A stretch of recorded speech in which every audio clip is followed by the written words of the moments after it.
I invite you to open your Bibles to Hebrews chapter 11 this morning.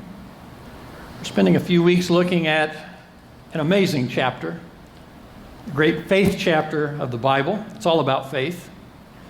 And as we've tried to describe it, we're looking at what we are calling family portraits that are hanging on the wall of faith, because really Hebrews 11 is a wall of faith. And everyone listed there, in a sense, we say they have a portrait, and they are there because they are the epitome of faith in a unique way for them as individuals. And we might say that in a sense, every one of those individuals that are portrayed on the wall of faith had what we would call an outrageous faith, an over-the-top kind of a faith. And we know that is certainly true of Noah, that we're going to look at here in just a few moments.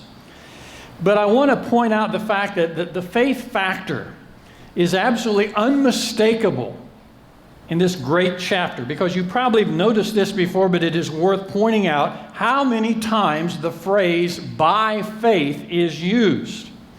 It starts off by saying that by faith we understand how God made everything that He made out of nothingness. We read about by faith Abel, that we looked at, by faith Enoch, that we looked at last week, by faith Noah, that we look at today, by faith Abraham, by faith even Sarah, by faith Isaac, by faith Jacob, by faith Joseph, by faith Moses, by faith Rahab. And then the writer runs out and he says, I don't have enough time to talk about all the others that could be listed. But the key point to note is that faith, in a sense, is in the driver's seat with every person in every situation that we look at in this great chapter. And with that, we must make sure that we never lose sight of the important definition that's given to us about faith, because if we are to be a people of faith, then our faith must also coincide with the definition of verse 1 in Hebrews 11, which says that now faith is the reality of what is hoped for. It is the proof of what is not seen. That definition certainly fits as we look in verse 7, just this one verse, at least in this chapter, concerning Noah. So it says, by faith Noah, being warned by God about things not yet seen, in reverence prepared an ark for the salvation of his household, by which he condemned the world and became an heir of the righteousness which is according to faith. Pretty concise summary of a great life of a man by the name of Noah. So Noah, in faith, it says, was warned by God about things not yet seen. And so we pause for a moment and say, well, what was the unseen thing? What was the unseen reality that we're talking about here? And it would have to be the coming judgment that God was about to pour out upon the world, a judgment that was going to come in an unprecedented way. Because God was going to destroy the world of that time because of its wickedness by using, shall we say, a tool that had not yet been invented. Namely, rain. I go back to Genesis 2, verses 5 and 6, and this prefaces the way the earth was watered apparently from that time up until the time of Noah. It says in Genesis 2, 5 and 6 that no shrub of the field was yet in the earth, and no plant of the field had yet sprouted. Notice this, for the Lord God had not sent rain upon the earth, and there was no man to cultivate the ground. But it says a mist used to rise from the earth and water the whole surface of the ground. That was nature in the pre-flood time. And so we might begin to imagine that this mist that's coming up out of the ground and watering the plants, that's how produce grew, that's how plant life survived, that's where water came from. Now, it doesn't take quite as much faith on our part today to believe what God was talking about, because we have seen floods. We have seen tsunamis. We have seen heavy rains, although not as often as we'd like in Arizona, and especially this year. But we have seen heavy rains. We've seen moisture come down to the earth instead of coming up from the earth. But if you try to put yourself in Noah's place, who had only seen this gentle light mist coming up, and God says, here's what I'm going to do upon the wicked earth. I'm going to bring judgment in the way of rain and a flood, which had never been seen before. And so, how could you imagine heavy rain coming down out of heaven when the waters only come up? And we might point out that the details of the flood was water came from both areas.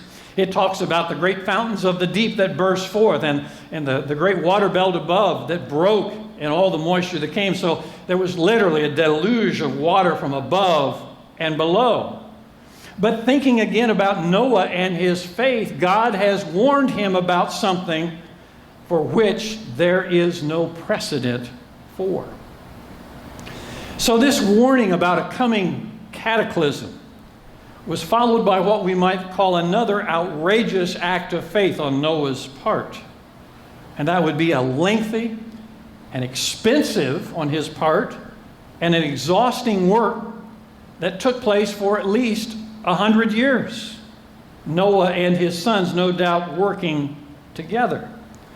And so together they built this great ark over that amount of time. Now, I've heard from several individuals who have visited the Ark Encounter in Kentucky. I haven't been there yet. I think that would be a great venture to go and see it. But those who have seen it, and there is a picture displayed of the ark that has been replicated and built there, those who have been there and seen it says it is just it really brings the reality of Noah's Ark home to them.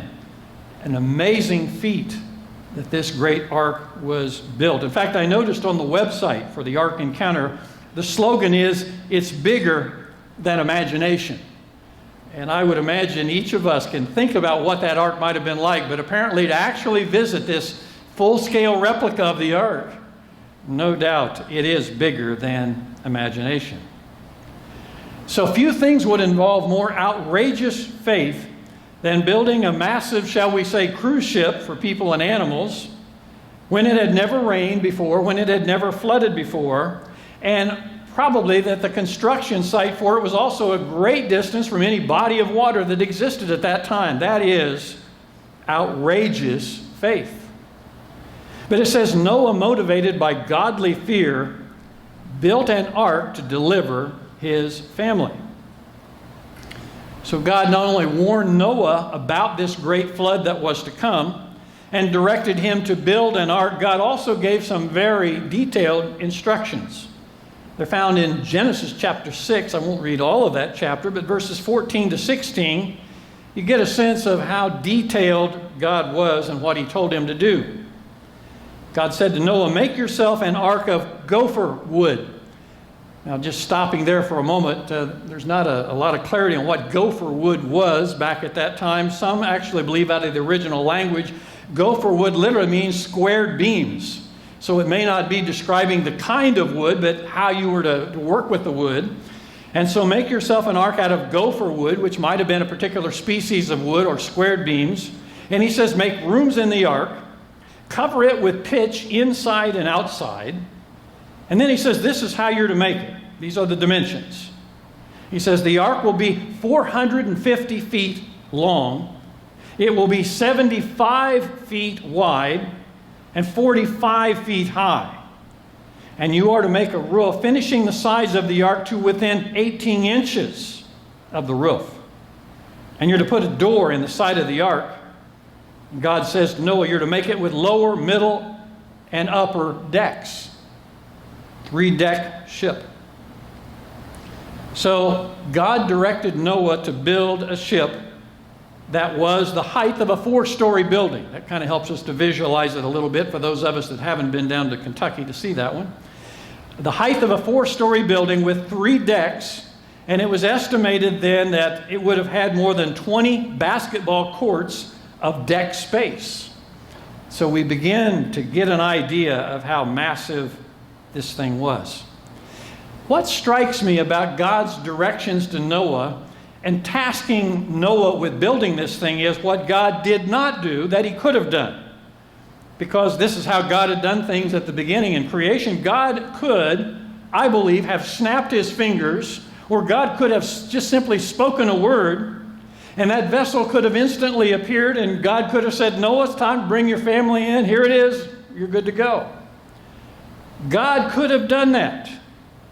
But we kind of would scratch our heads and say, well, God tasked Noah with walking his faith over a period of 100 years to build this thing. And no doubt he used his own resources. It doesn't say anything about God providing all the lumber. It sounds like Noah got the materials, worked with his hands, and did this over that amount of time. What a tremendous, outstanding example of faith, because that's how faith works. It literally works. God says something, we believe it, and we respond by doing that which is consistent with what God has said. It takes me to James 2. Several verses about the priority of faith and works. Again, it is exemplified by Noah. Verse 17 of James 2 says that faith, if it doesn't have works, is dead by itself. Verse 20 says that faith without works is useless. And verse 26 says, for just as the body without the spirit is dead, so also faith without works is dead. It would have been one thing for Noah to have believed that God spoke to him. God, I believe you told me there's a flood coming. And can you imagine if Noah had simply just set on that fact and said, I know the flood is going to come, and I believe that somehow there's a way this is going to get worked out because you revealed it to me.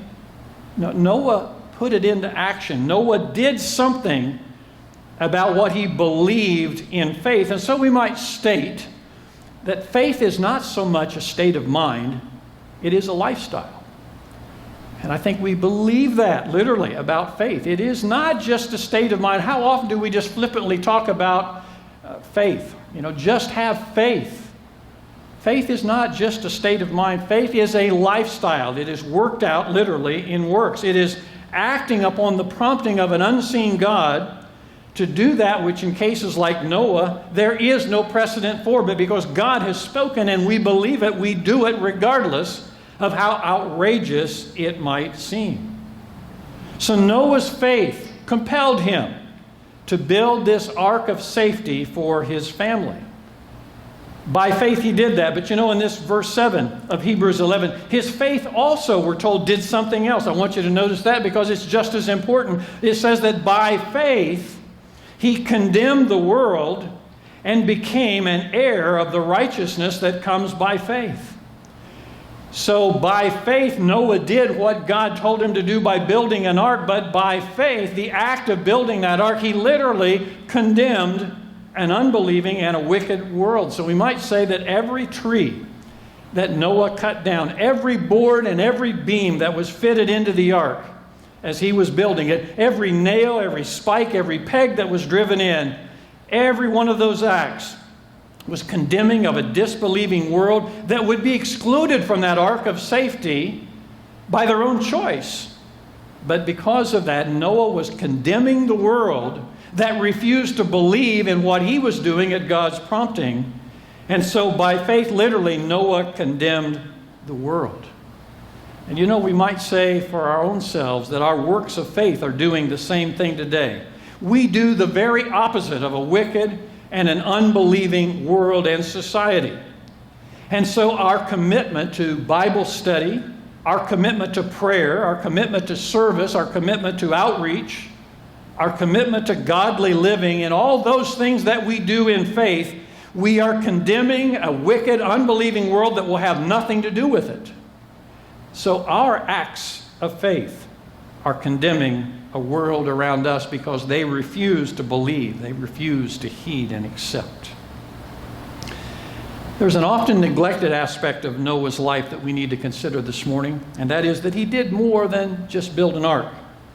2 Peter chapter 2, verse 5, a very important verse, that says that God didn't spare the ancient world, but protected Noah. And I want you to notice this descriptive: protected Noah, a preacher of righteousness, and 7 others when he brought a flood on the world of the ungodly.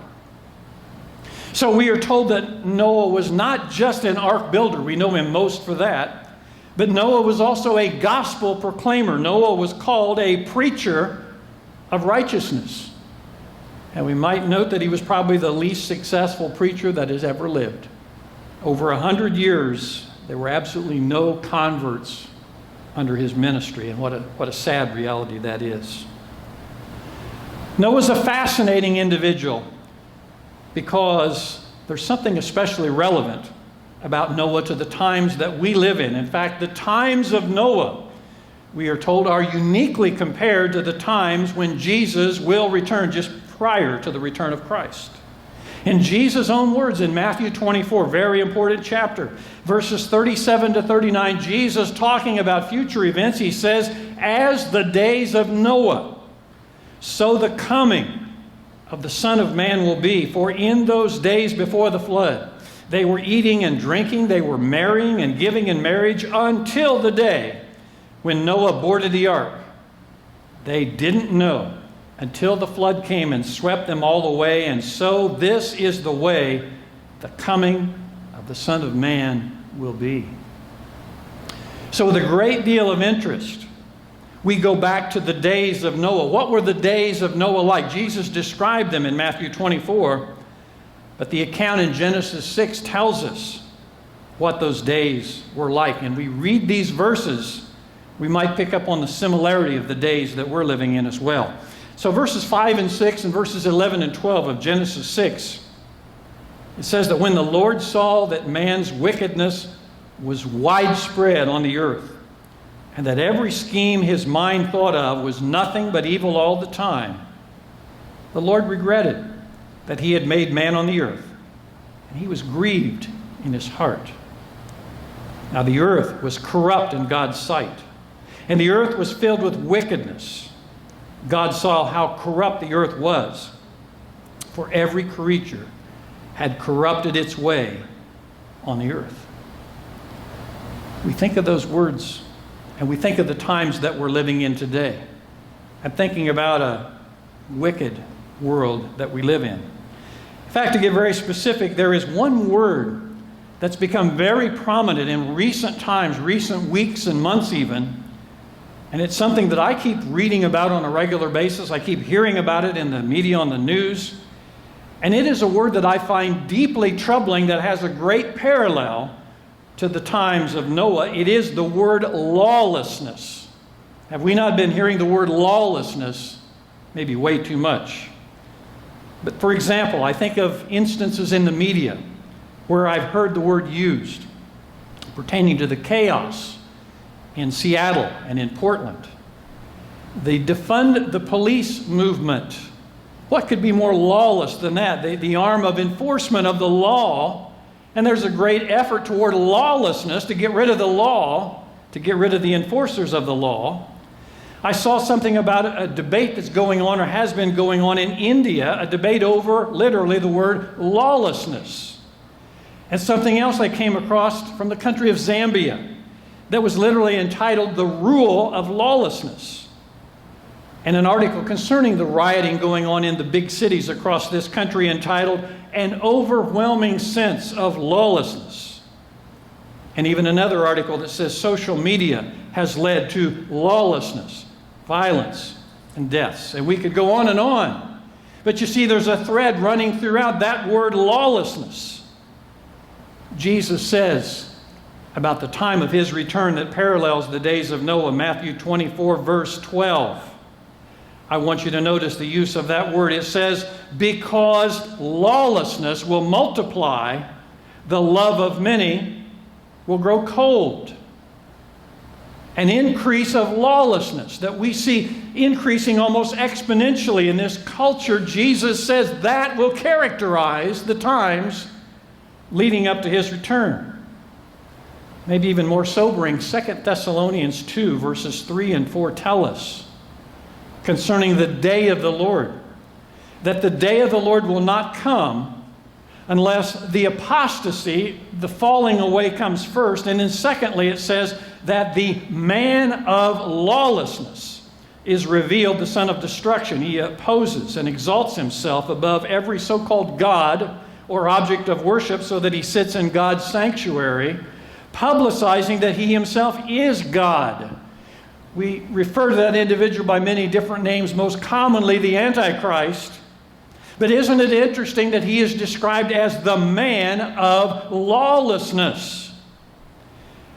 And he will not appear on the scene until a restraining force is taken away. And more, I believe the restrainer is that decency of law. If you take away law and there is lawlessness, it paves the way for a man described as a man of lawlessness to come to power.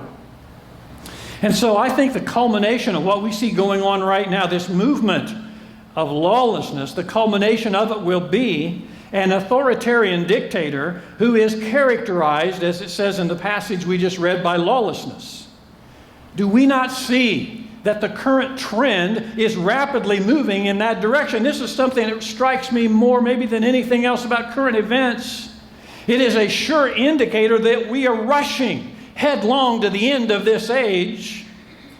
And certainly that it is a similarity to the days of Noah. But more importantly, it points to the fact that we are approaching the soon return of Jesus. And as far as I'm concerned, the sooner, the better for his return. So Noah is relevant to us, a man who lived so long ago. The times that Noah lived in are similar to the times that we live in. So we go back to Hebrews 11. We go back to his portrait, so to speak, that hangs on the wall of faith.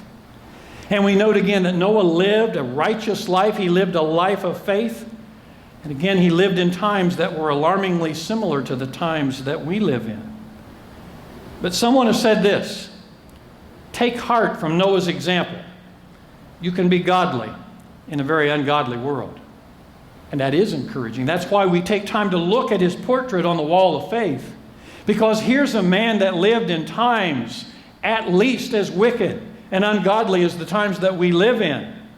And he lived a godly life by faith. If he could do it, then so can we. That's why his portrait hangs on the wall.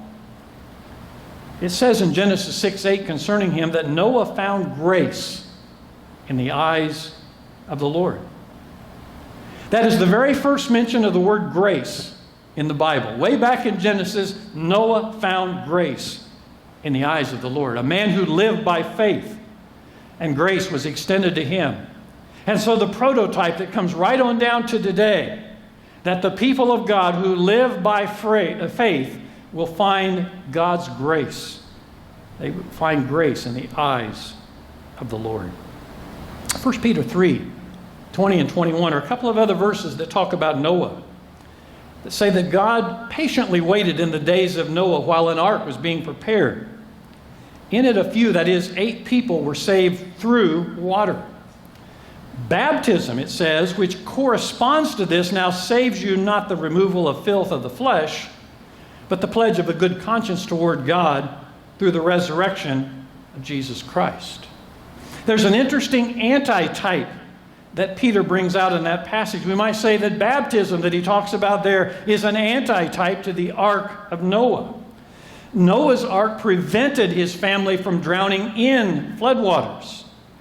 Baptism, which saves us, is the opposite. We're not saved out of water per se. We go into the water to be saved.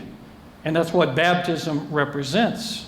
And so we must pass through the waters ourselves if we want to avoid the judgment that is to come. I'm reminded again of Jesus' very important words in John 3, verse 5, where he emphatically states, unless one is born of water and the Spirit, he categorically cannot enter the kingdom of God. A lot of people think that baptism, water baptism, which also precedes Spirit baptism, is an option. I do not believe that. Based on the words of Jesus, it is imperative for every individual. So Noah's Ark, in a way, represents baptism, which now saves us according to that passage. So again, we come back to Noah's portrait on the wall of faith. It hangs there because of his great faith. What if Noah had not been obedient in faith? That is an unthinkable scenario. But by faith, Noah preached when no one would listen. By faith, Noah built this amazing ark when no doubt people ridiculed him for such a large amount of time. By faith, he continued on in that journey and work year after year. By faith, he believed God regarding things that were not yet seen. Therein is an example and a lesson for us. Faith accepts as fact what God says about the unseen. It doesn't matter if you don't see it. If God has said it, faith calls us to respond. Faith prompts a response of obedience, as we noted in James. Faith and works. If it is real faith, it works. As I've heard said, the faith that saves is a faith that works. In these days of Noah that we find ourselves living in, we do the same, or we do well, I should say, to do the same thing as Noah did. That we also be faithful to proclaim the gospel regardless of response. We put that word out there. We tirelessly work to build, shall we say, an ark of safety by living righteously, by living by faith, by building up the kind of life that is godly and pleasing, and by believing in the unseen God. When we know what God is going to reveal that is not yet seen, that we know that God will do so. We do well to do the same as Noah did. So we're thankful for his portrait that hangs on the wall. We're thankful for the encouragement and inspiration it provides.